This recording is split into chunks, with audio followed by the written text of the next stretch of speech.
Alan Knott-Craig is a notable entrepreneur, author and the founder of Fibertime, a company known for its innovative approach to telecommunications. With a wealth of experience in starting and running successful businesses, he has carved a niche for himself in the entrepreneurial landscape. In his book titled Life Lessons, How to Fail and Win, Knott-Craig offers a candid exploration of the realities of entrepreneurship.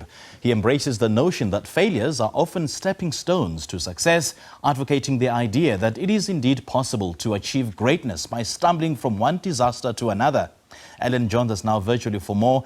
A very good morning to you, Alan. Thanks for joining us. Welcome to Morning Live. Thanks very much for having me on a Sunday morning. Now, first of all, what inspired you to write Life Lessons, and what key message do you hope readers will take away from it? Well, I kind of accidentally wrote it after I sold my last business, Heratel. And I wrote it as a story of my whole adventure at Heratel. And then I realized people needed a bit of context, and a bit of context. Then I started realizing maybe I wasn't such a good guy my whole career. And I started thinking about all my lessons learned, and it eventually turned into a little book, which is, for me, like a much more kind of realistic way of how the world works. It's not all roses. It doesn't all go according to plan. Yeah. And the good news is that you can make big mistakes, like I did along the way, including with Mix-It, and you can recover. Recovery is what is a source of consternation for so many aspiring entrepreneurs, because so many of them, they try and fail, but don't seemingly being successful and blow up like you did. So how did you do it? How did you manage to do it? Well, I did blow up in a negative way as well. I did have a massive blow up along the way. I had Mix-It for a while. I don't know if you remember Mix-It.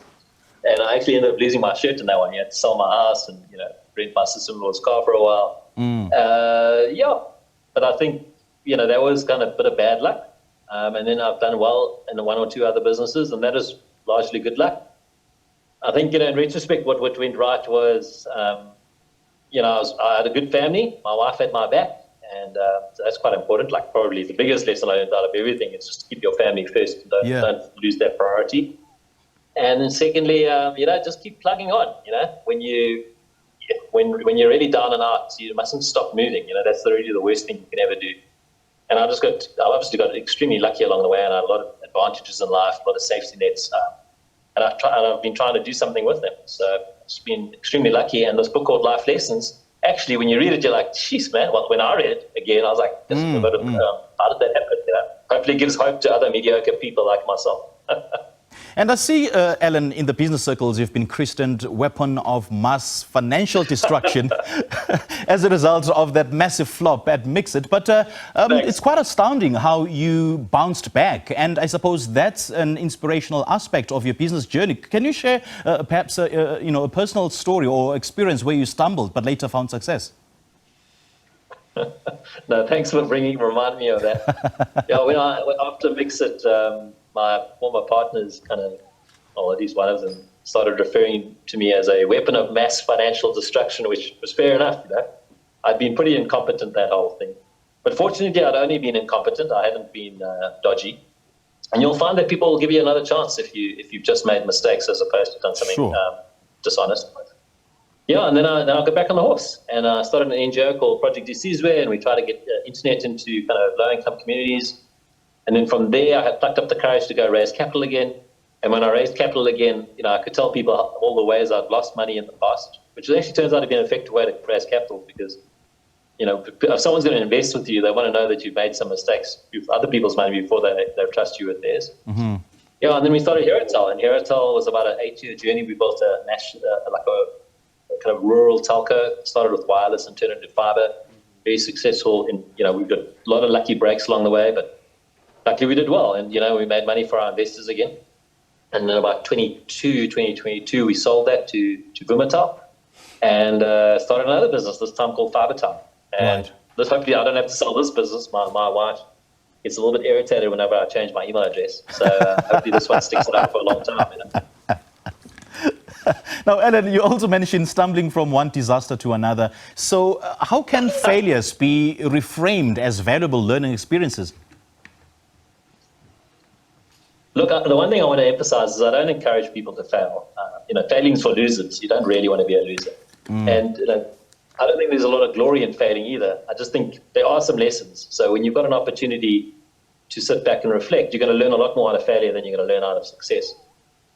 And I mean, I learned a lot about partners. I learned about the importance of family first. I learned how to run a business, how to be frugal, how to have a good strategy. I mean, strategy is probably the most important thing. And in the South African context, what you have to try and do, you've got to be careful you don't try to take on big American companies or big competitors. You want to find a kind of an open playing field. So, for example, in Mixit, we'd probably made the big mistake of thinking we were a social media platform rather than a dating network. If we'd just been a not-so-cool dating network, we might not have hit WhatsApp head-on. We might have taken on Tinder. We probably had a bit of an edge there. But because we thought we were going to try to be, like the next WhatsApp or the WhatsApp before WhatsApp, when WhatsApp arrived, we got steamrolled. In my current business, it's called Fibertime, and what we try to do there is we try to tackle a problem that doesn't exist in America. In America, they don't have a problem of townships, slums, and we do. And the only way you're going to get fiber into those communities is going to be in a different way from how they do it in America. So hopefully you have to build a business that doesn't have the big competitors coming. And no doubt, there's lessons in every opportunity, either good or bad. And as you just said, no one wants to be a loser. So the lessons that you've learned along the way in your business journey, did you learn those lessons, as a winner or as a loser? Look, I did learn a couple of lessons from one or two successes. For instance, if you've got a great business, don't sell it. But mostly I got it out of kind of failure or setbacks. And one of the great lessons was, you're going to get bad publicity. If you're going to try have a go and try and make a mark in life, you're going to be out in the open. If things don't go your way, people are going to see that. You're going to get a bit of bad media. And people are going to talk, and you're going to have to develop a thick skin.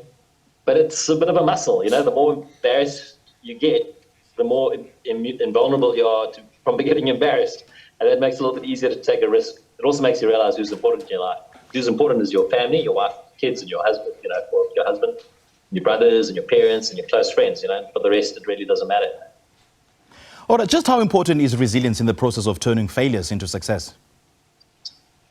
It's probably the most important thing. I mean, you have to have a mindset of not giving up. I was always a quitter when I was a kid, and I was definitely not a winner. I wasn't a winner, and I wasn't one of these kind of never give up kind of people.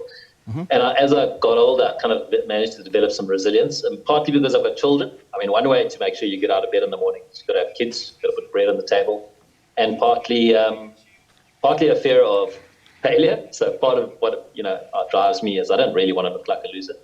And of course, I've got a nice purpose. I've just, for the last 16 years or so, I've been really concentrated on one thing, and that's getting people on the internet. And that's because I live in South Africa, and I look around and I think how lucky I am. It's just good luck, And people just down the road, say in a township like Kayamandi outside Stellenbosch, have already got a lot of kind of disadvantages to deal with, and on top of that, they also pay a lot of money for the internet. Yeah. And whereas my kids are getting uncapped internet, and I thought, from about 2010, I'm going to spend my life trying to figure out how to make super fast, super affordable internet available to all South Africans, not just the well-off. All right, Ellen, great chatting to you. Thank you so much for sharing your invaluable business tips with us. Thank you very much for having me on the show, Spiwe. Thank you. That was the author of Life Lessons, How to Fail and Win, talking to us about his book that gives readers insights on how to pick yourself up after failing.